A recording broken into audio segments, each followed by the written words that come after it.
Metsaga on kaetud ligi pool Eesti maismaast.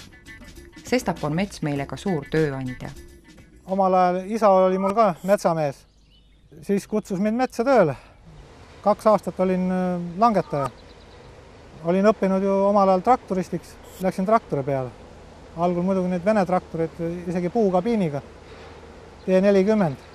Pärast tulid juba suuremad traktorid, siis tulid juba tõstukiga traktorid, Vene omad TP1 ja 90. aastate algul siis tulid esimesed välismaa traktorid Soomest.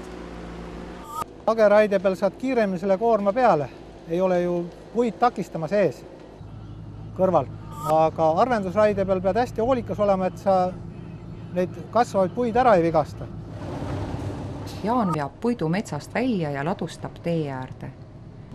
Ta läheb erinevatesse saekaatritesse ja siis veel osa läheb sadamasse paberipuu ja pead silma järgi vaatama, missuguse ümbermõõduga ta on, et ta mitte ei lähe valesse hunnikusse.